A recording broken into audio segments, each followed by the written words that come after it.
Good afternoon, everybody. Thank you for joining Deepblocks this week as we explore Sacramento, California. Before we get started, we're going to wait a few minutes, let some more people join us today for the webinar as we get ready to explore opportunities to develop on in Sacramento, California. There's a tremendous amount of development going on in Sacramento. There's a lot on the horizon and plenty of opportunities to search for and scan through with the use of Deepblocks and using our software to easily find various site locations and parcels and then go through the feasibility analysis using our software.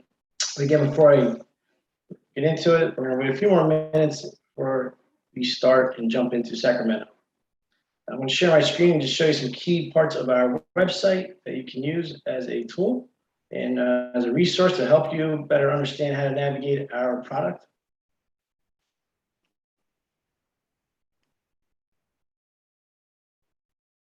So here's our homepage, deepblocks.com. You'll notice we have a city section, which lists all the cities we have zoning data and parcel level data. So anything with the red dot represents cities with zoning data that we have, as well in the blue dots represent all the cities we have parcel level data. We have currently 43 cities with zoning data, and we're adding another 57 cities in the coming weeks throughout the third quarter. So we'll be up to 100 cities with zoning data. We'll be one of the only companies in the country, if not the world, with that much United States zoning data. Additionally, we have parcel level data, which is, like, as I mentioned, reference with the blue dots. We continue to add that data as well. We also have market intelligence and market data like demographics, different types of rates for residential, retail, industrial, office, as well as we also show opportunity zones and additional map layers that you can apply to the search when you use our software in the market scanner to really truly understand and analyze the marketplace. And then again, once you select that site, you go into our Explorer interface and you can do 3D modeling and a feasibility analysis to truly understand what is the most optimal play on this particular site and run different what-if scenarios and look at different use cases, and then you can export out to a PDF file. So again, our software everything's all centralized location. We converge all these various data sets and we bring it all into one area for you at your fingertips. So it's a very convenient way to go through this pre-construction phase process and much more efficient versus the previous ways where it's very fragmented and disparate information, and you got to kind of consolidate everything, where with our software, it's all literally in one place for you, and again, much more convenient. Additionally, we have our webinar section. We post all our webinars from previous weeks on this particular part of our website. We also show tutorials, which are 60-second clips to go through and better understand different functionalities and how to navigate the product, and really very resourceful page here to truly give you a good feel of how to work on how to use our product in the most effective way. And it's a very, again, very easy to use product. And again, these 60-second clips really just direct you and show you all the key functionalities on both the market scanner and the feasibility or 3D modeling Explorer interface. I again do want to thank you guys for joining me this week as we get ready to explore Sacramento. One last thing I'd like to jump in before we start our webinar is just show you our pricing. We're currently at $18,000 per year for the annual subscription. And this is going to only increase in price as we continue to add more cities throughout this quarter. So if you get in now at $18,000, your grandfathered in at that price for life. So it's a good time to get in before we go up to, I believe, $27,000, possibly up to $36,000, because we will be in 100 cities throughout the country with zoning data. And as I mentioned earlier, we're going to be one of the only companies with this amount of cities with zoning data, and we're going to truly continue to scale out and not only bringing more zoning data and parcel level data as well as market data, but we're going to continue to add more functionalities, different key features that really enhance your process and make your entire process much easier. And again, we're saving you time, we're increasing your productivity multiplier. So there's a lot of overall reducing your costs too. So it's just a very powerful, robust piece of software. So with that being said, I am going to jump into our product and we're going to begin to search Sacramento, California. So First, going to jump in. This is my dashboard where I save all my projects. And again, please note that if you have any questions throughout, please feel free to use the chat. Again, my name is Michael Cavone. I am the Chief Revenue Officer of Deepblocks. So at any time, you can send me questions via the chat, or you can always email me at the end of this webinar, michael@deepblocks.com. If you want to go into more depth and explore the software a little bit more, we can do a one-on-one demo. Again, do not hesitate to contact me on michael@deepblocks.com. So again, we're going to go to Sacramento, it'll pop up, we're going to select it. And as my screen loads, I'll kind of explain different panels that we have and how I like to utilize the software. This again is our search engine or our market scanner. It's kind of our front end interface. This allows you to go through various parcels and do a site selection. You pretty much can apply different types of criteria to narrow down your results, and also apply map layers again to understand the marketplace. Just to give you a few pieces of advice, I'd like to use, we always recommend using Google Chrome. I also like to shrink my screen to about 70–80%, just so I can capture as many parcels as possible in my viewport and really get a good feel for what is in the marketplace, and based on the different pieces of criteria we're going to put in. Here's our tools panel where you select your parcels, assemblages, which I'm going to go through in a few minutes. We can put this in satellite view. This is our market scanner where you can enter in certain criteria to reduce your results and narrow down to specific results based on your guidelines and your criteria. Here's our map layers that you can apply on top of the search, again, to understand this market that you're looking at. So one of the first things I like to do is I like to always kind of do a macro level view and a bird's eye view of this particular market we're studying. And so I'm going to kind of really zoom out.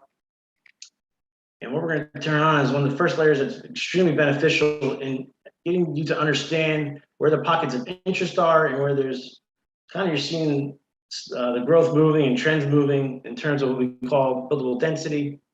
We're going to put on this buildable area ratio. So I'm going to zoom out a little more. You can kind of see the clusters. Basically, anything we have in these map layers, we have a map legend that kind of explains how this data is sourced and how it is represented. And these, if you notice the deep red here and this dark red, this kind of gives you an idea that there's a good amount of building going on in this particular area. So it's kind of gives you a good idea where the trends and again that pocket of interest or that density is that you might be seeking. So I'm going to kind of focus here in this particular part of Sacramento. Continue to scroll in. And again, some other things that we like to use is as I continue to zoom in and kind of see what's going on in this particular area. Again, the red dots do represent the buildable density or the buildable area ratio, what you can really build on these particular sites and what it's zoned for. So another thing I like to turn on is go into the people layer and turn on that median income and get an idea of the demographics. This is, we're pulling census data here. Understand that median income is pretty crucial to certain development plays, and especially for what we're doing today, I'm going to look for multifamily/retail.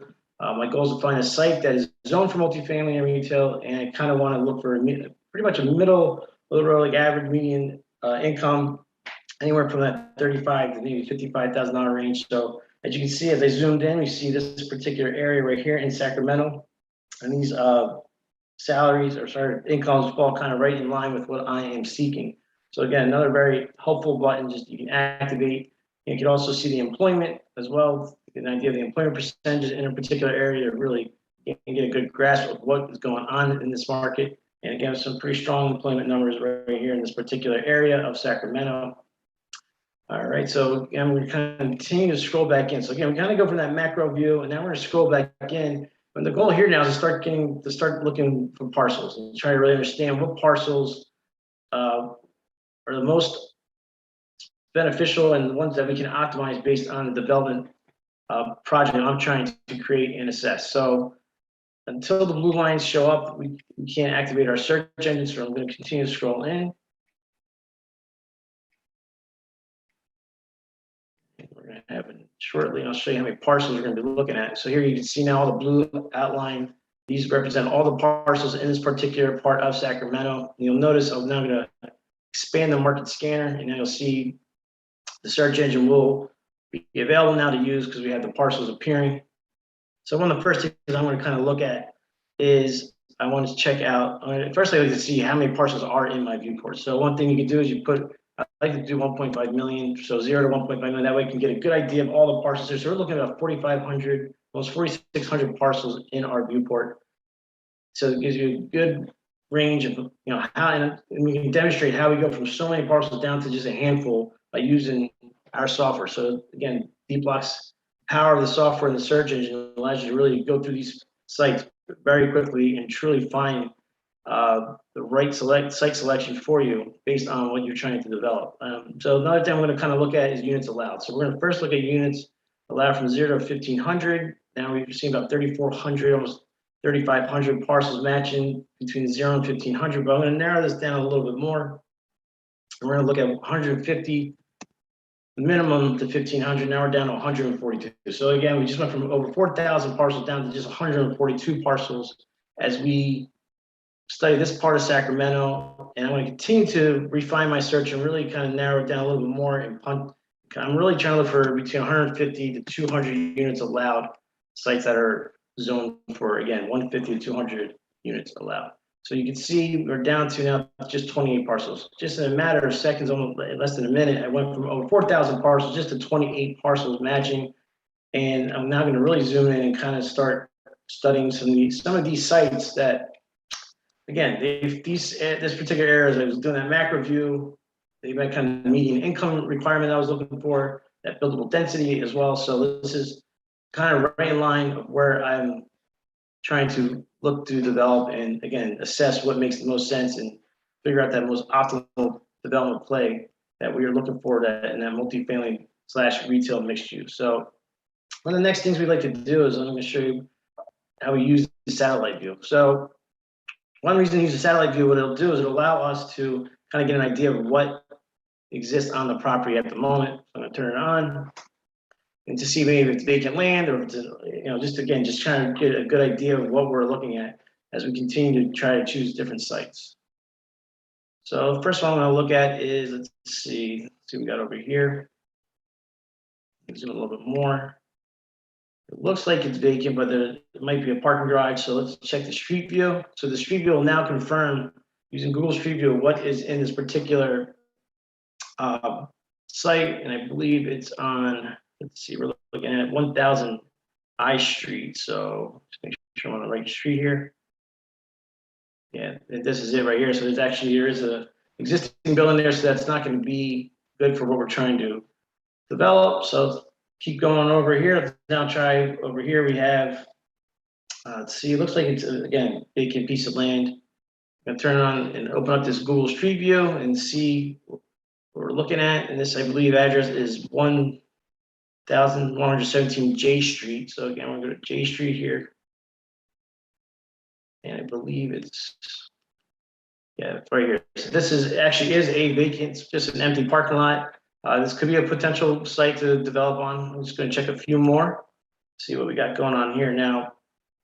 See, we have 2 parcels here that we might be able to do an assemblage with, which is another option. Now, the reason it might not be highlighted is because these are 2 more narrow parcels that are probably less than 150 units allowed. However, if we combine, we might meet the minimum units required that I'm looking to develop. So I'm going to look at this parcel first, do a street view. We're looking at 1009 J Street. I'm just gonna adjust the map a little bit. Let's see. I believe it's, here we go. Yeah, it's so perfect. This is a vacant lot, underutilized. This could be, and you got side by sides right here that are completely vacant. And this could be a perfect assemblage play. So I'm gonna start with these 2 sites right here that are right next to each other. We're gonna do an assemblage. So how you do an assemblage, you basically just select this arrow with the plus sign. We have one selected already. Now we're gonna select the other one. And the really convenient thing about doing assemblages, what our property info does, it automatically starts combining all the info into one place. So you can see total units allowed is 131 between the 2 parcels. That works for me. It's a little below the 150 that I was looking for, but I can work with the 130. And again, and the whole concept here is to go through this site selection and the feasibility analysis and then see if there's a solid ROC. And this is a good opportunity that we can present to our partners and our colleagues and coworkers as well as our investors. So, I mean, our whole goal with Deepblocks is to really go through this pre-construction phase at a much faster clip, keep up the speed of the market, and really increase that, again, that, as I mentioned, that productivity multiplier and or that workforce multiplier, and just really increase how much you can output each and every day. Where normally things can take weeks, sometimes months. With Deepblocks, we can get you moving in a matter of sometimes minutes, a matter of days. Just that's how powerful, again, the software is. Another thing I like to just demonstrate and show you, just to give you, again, a good understanding of this particular market, we have our demographic trend. So you can see if I highlight this, it gives you a nice red over to show, and that's the particular census tract that we're in. You can see it's a real strong population growth. That's very good to see. We got a nice employment per population growth against the United States trend. So another good thing. So all good signs and indicators of growth here, and this could be a very powerful and a very good strategic play in terms of doing the multifamily and retail mixed use. So kind of the next step here is we're going to go into that Explorer interface, and that second interface we're going to hit preliminary underwriting, and we're going to do multifamily and retail. So again, you can do any type of use you're looking to do based on your project. Again, mine's based on multifamily and retail. So we're going to hit continue, and right now what's being built is a 3D model, and we're going to go into, again, that Explorer interface where now we can enter in assumptions, work on the financials of the income and cost, as well as kind of design the building to see what fits on this particular assemblage, what makes the most sense. And the whole goal here, again, is to optimize these sites and to see what is the most optimal play that will bring us the best return on cost.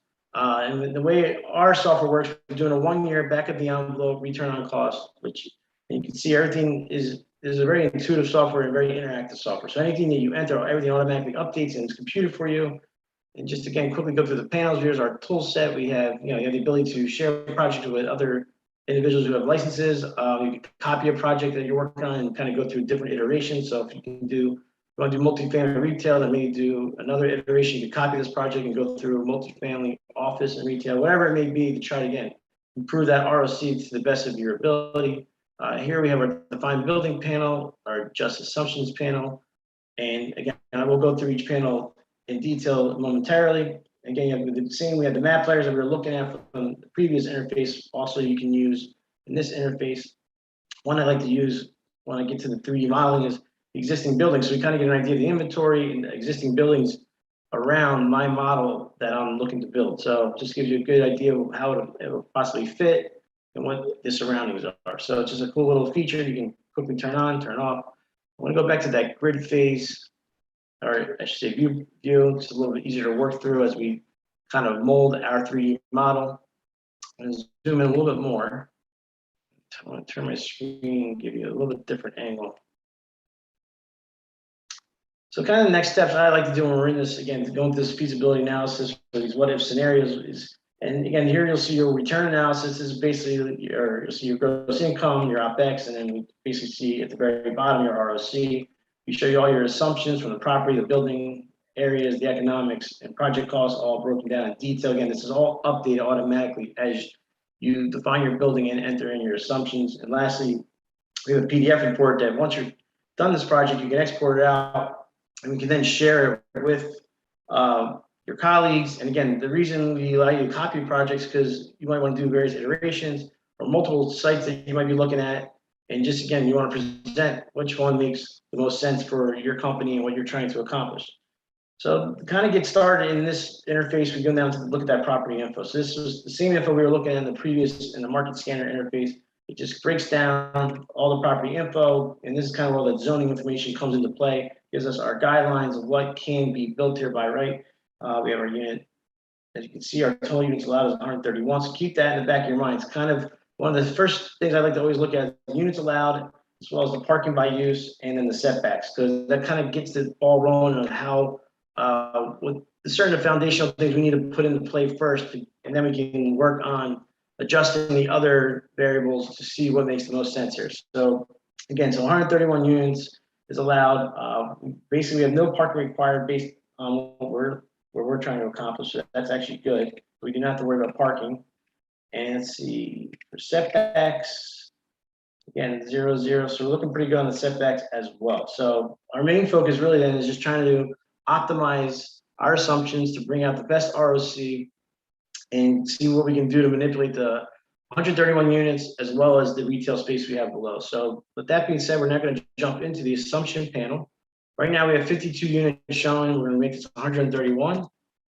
And now you'll see automatically the 3 model increases in size based on that input.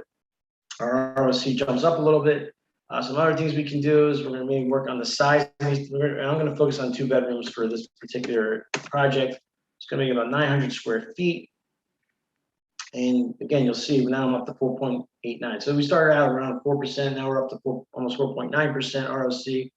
And this is kind of the whole concept of Deepblocks. It just allows you to easily go through the various assumptions and factors involved in doing this pre-construction assessment, and again, quickly identify what makes the most sense and really give you that high level and very good understanding of what the true potential is on these particular sites. And as I mentioned, we looked at these 2 sites seem to be a very strong play. They're vacant lots.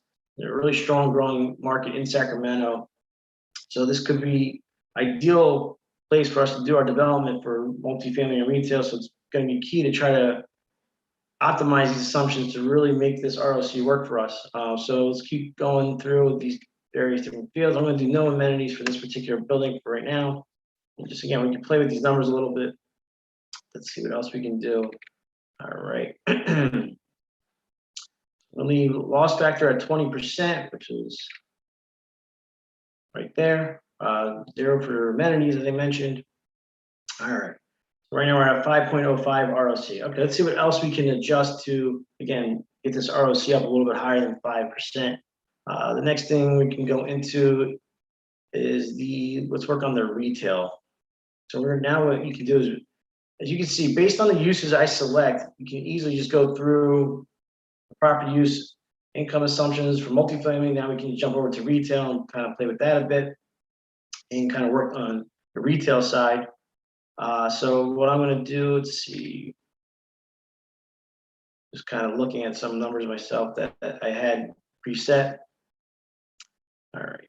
So actually, I'm going to go back to the multifamily income. We're going to work on that a little bit higher. That's 1661, so that's fine. And just keep in mind, these are pre-populated with sub-market rates for the particular area that we're working on. And, you know, they automatically keep updating based on our use of machine learning, as well as taking an aggregate of listings in the current marketplace. And we apply machine learning to it to make sure we give you a relatively current baseline of the monthly rate and monthly rate you could charge in this particular area. But again, you can always adjust it with and we give you that flexibility. So I'm gonna go into the project cost side. This I feel like we do a little bit better than 170. We get it at 150. I believe for the retail, we can probably get it at 120 per square foot. So again, you'll start to see the ROC go. We went up from 4% up to 5.74%. So we're slowly improving that ROC. I think we probably adjust the soft cost to 12%, contingencies of 4%. And again, so we just continue to manipulate the numbers a bit, and we start to work that number up to about 6. So we basically increased our ROC by 2 percentage points by just adjusting a few of these key assumption indicators. Some other ones that we can also work on is go back to the property uses. Let's go to the retail side. We probably do a little more retail than 2780 cents square feet. Let's go up to about 4,900. You'll notice that'll bump up the ROC a little bit. I'll leave those numbers alone. On the multifamily side, we might be able to get a little bit more for the rent based on what building we're designing in the area. So maybe we get 1,800. So as you can see, I mean, by working on these numbers and starting to play with the model a bit, we eventually get ourselves from 4% up to 6.53% ROC. Again, it's a 1 year back of the envelope. A pretty strong ROC for this particular play. Again, we don't have to put setbacks in. We don't have to worry about parking based on the zoning requirements for these particular sites. So this is a solid, good project that, again, we went through various sites in the area of Sacramento. So from the macro level, kind of zoomed in and focused in on certain buildable density areas where the pocket of interest, the trends were kind of pointing to. So it gives you that nice, with the high level, we can kind of really get a good idea of where we should focus on with that buildable density layer. And then we kind of, once we zoomed in on that, I wanted to get an idea of the income and employment for that marketplace. And I continued to zoom in until I started seeing sites that matched my particular criteria. And by using that search engine, we went from over 4,000 parcels down to just a handful based on what I was trying to develop. And quickly we identified a few sites and went through by using Street View to confirm what was in those particular locations and allowed us to actually do an assemblage. So, I mean, it's 2 lots next to each other that were underutilized, and now we have a beautiful multifamily retail building that potentially could go up right in that particular area. And as I mentioned, then we go to this Explorer interface, we start working on the assumptions to just, again, get this ROC as high as possible. So again, keep in mind, like, just to show you some other features, if we had to put setbacks in, here is our, go into define building, we do have a setback mode. So I'll just give you an idea, just to kind of demonstrate how it works.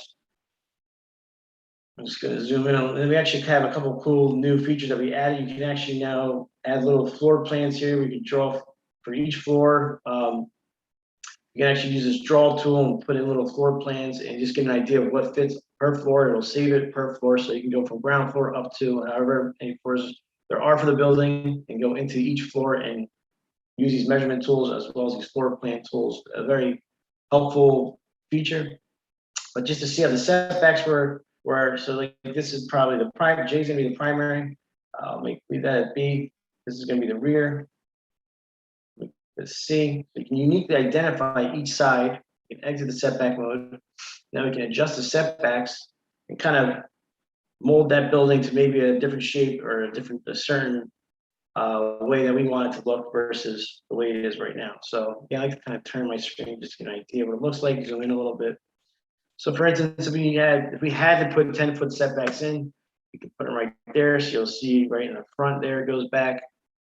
Maybe we had to do 10 on the side. So you can start to see that the building will automatically update. Say you want to kind of create a cool little tower, you can go maybe onto the 7th, say 8th floor, create a little bigger of a setback. You can see now we have a little bit of a design in place.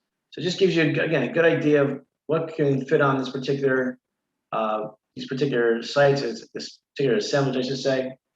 As I mentioned, as you continue to update the numbers and modify the numbers the values you're inputting through the assumptions and define building, the assumptions over here are broken down in detail and automatically update as you change them. So it's, again, very interactive piece of software. And the last thing, as I mentioned, you can now export this out into a PDF file and share this with your colleagues. You can enter who it's from, who it's going to, write a little summary about the properties, upload cover image, upload your logo, change the colors of the report to match your company colors. And just to quickly show you the stock report, again, this is a extremely resourceful report. It's a 4-pager, kind of, again, identifies the location, gives you a nice little summary. And you also get a little bit of the zoning and stacking report. So here's the property info. You can upload your own image here. Your logo goes there. And here's the summary you can write. You get that property info, zoning summary, and the stacking plan, key demographic trends that we were looking at that, again, kind of validate that this is a good growth area for potential development play. And then lastly, here's the breakdown of the 1-year back of the envelope return on costs and all your financials.